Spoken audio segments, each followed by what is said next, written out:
Today, I'm joined by Anthony Richardson. It's really great to have you with me today. Thank you very much for joining me on Uncommon Sense.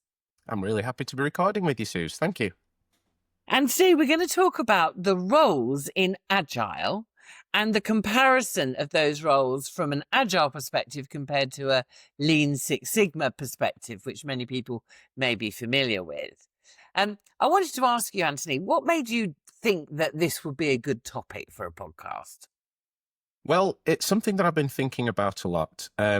If I go back to the beginning, there's my own learning journey. So where I started with Agile was in a place of a little bit of confusion. I'd heard these names of these roles like Scrum Master, Product Owner. I hear talk of developers, and I'm thinking, well, is that technical developers? What does that mean? And then rationalizing that against this really well-known structure that we have of, a green belt with a project team, with team members, and then they may be supported by a black belt, and they work closely with a sponsor. And we know how important in change and transformation it is to have those roles and responsibilities clearly understood, defined, by the individuals who hold the roles and by the entire team. And so if we want to have Agile and Lean Six Sigma and try and bring those things together, well, then we need to understand where those roles and responsibilities lie. How are they different? How are they the same? Where in the improvement cycle do these roles begin to matter? Perfect. That sounds great to me, because I have to say there have been a number of times where I've asked myself exactly those questions. So where's the best place to start with this? Well, I think the best place to start is just a very quick reminder of those classic roles, the roles that in PMI certainly we're very familiar with, of the green belt who is leading a project team. And we know that they facilitate that project. They use the methodology to really get to the root cause of problems with the team over this period of time. And once we have a good idea of the true root causes to issues in the process, as agreed with the sponsor, that green belt and that project team will then begin to deliver or test those improvements and improve that process. So we have this clearly defined role of the green belt leading this exercise, and that team will be multifunctional. It will be made up of subject matter experts and other people who are needed to be involved to investigate those root causes and to drive that change. And then, selecting and overseeing the strategic prioritization of this is, of course, the sponsor. What they're really interested in is that, that performance is really improved, and that it's not done at the cost maybe of some other metrics, some other processes up or downstream, because they're thinking systemically. And so they have this desire to see these solutions be innovatively produced and implemented to good effect. And then we have this final role, which we traditionally talk about the black belt as having this role, but actually the green belt and the black belt share this joint role of coaching those around them so that the behaviors and understanding of the team can keep pace with the change that we are making and the things that we're learning about our processes. Yes. So that's probably the quickest. Keeping them involved, keeping all those people involved. Absolutely, actively involved. And so that's probably the quickest explanation of the Lean Six Sigma model I could give. It's perfect. Okay, so we understand that. So then the question, as you say, is, so how do we then slot those different Agile roles into that? Well, it's interesting. And I think rather than beginning to ask where, I think maybe first let's begin to ask when. Because in the improvement cycle, as we know, we begin by selecting priorities, and then we learn about the process. And there's a whole lot of work that's going on here. This can take weeks, and probably should take weeks to do a thorough job of, and for the whole team to come along on that learning journey. And there arrives this point, doesn't there, in a really good Greenbelt project where we have this list of theories, these potential improvements that we want to now test and monitor and study with the team. And so I think this answers the when question. This is when, certainly from a delivery point of view, the two methodologies can start to talk to each other, because we have this, in Agile terms, product backlog. We have these things that we might want to test and deliver with the team, and we might need to refine and clarify them as we go. But what we're looking for is that rapid feedback, the ability to test and learn, and iteratively, potentially, improve upon that process and its performance. Okay. So that's the first time that those roles will come together. And then, Yes. and then what would be other signals that people should be looking for that would make them think, aha, I ought to be thinking about my agile Yes. compadres at this point? Well, and well, it's at this point. I mean, often when we're delivering things in our organizations, we might need to reach out to potentially IT and these other places. And this is where, yes, again, it's now really important that we understand who's doing what. So at this point, we've answered when. We've said it's around this time we start to deliver stuff. That's when we really want to be careful with these definitions. So let's maybe take a step to the side and say, okay, so during this delivery phase, what are the agile roles and what are they doing? Particularly, I think for our conversation, Suze, we'll stick with the Scrum framework because we know there's many types of agile, but with the Scrum framework, we have these three really clear roles. So the first one is the product owner. And the product owner is typically responsible for the backlog. So they're standing in for the voice of the customer and they're holding on to this list of things that the customer might want to improve this process. Okay. And they're selecting and helping prioritize that.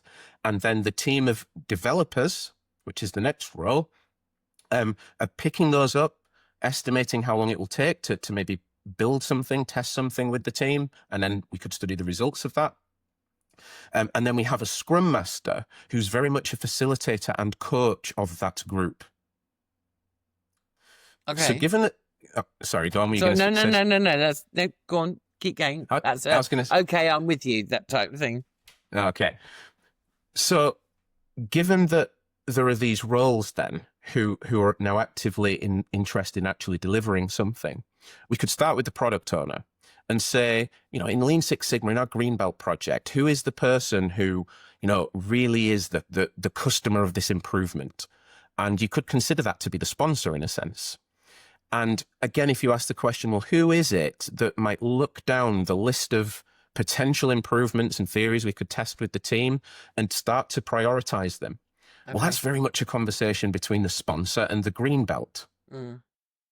So I think if we're talking about how is product ownership handled within our Greenbelt project, from an agile perspective, we'd be saying it's a conversation between the sponsor and the Greenbelt, working together as product owner to ensure that we have this list of testable solutions.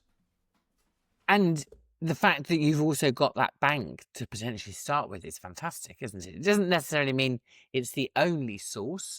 Yes. But it's a really good place to start. Yeah, and on that point, I would also say that these are my theories based on the research I've done. I'm not saying that this is the answer or the best, the perfect one-to-one mapping of how these roles move in sync with each other. But this is a theory as to certainly how, in this point in the improvement cycle, the concepts could come together. And is the Scrum Master who is overseeing all of this, should they be involved at that stage as well with that sponsor conversation, do you think? Yeah, absolutely. And if we go again, let's just start with Agile. So in Agile, as we said, the Scrum Master coaches the team. They facilitate a lot of the meetings, the rituals. So, morning stand-up, a morning huddle with the change team, that will be facilitated by a Scrum Master. And our facilitator, of course, in Lean Six Sigma is typically the Greenbelt themselves. That's one of the chief roles of the Greenbelt through the project.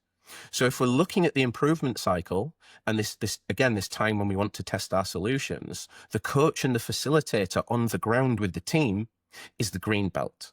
So again, not saying it's the answer, but there is clearly a strong mapping there between Agile's philosophy of having a Scrum Master, yes, and our approach of having a Greenbelt who's a really good facilitator. Yeah. Okay. So when does the developer come in, would you say? And that's the $1 million question of Agile. Because immediately, my background is a little bit in software development, and immediately when we say the developer, everyone thinks of someone sat at the keyboard. But I think the first thing to say when we talk about a developer is that it's an abstract term, right? And actually, the developer is just a person whose skills are needed in order to design and build the item in the product backlog, okay? And items in a product backlog could be anything. If we think about our Greenbelt examples, it could be something like testing a redesign of a workstation. Okay, well, we don't need any developers for that, no. But we do need maybe someone from facilities. We might need one of the operators to help us get that design right in a way that's going to work for them. in a sense, they're developing that solution. And from an agile perspective, therefore, they are considered the developers. And so from this, I would say the map over seems to be that the agile developer in the Scrum framework is very linked to our Greenbelt team members. Yes, yes.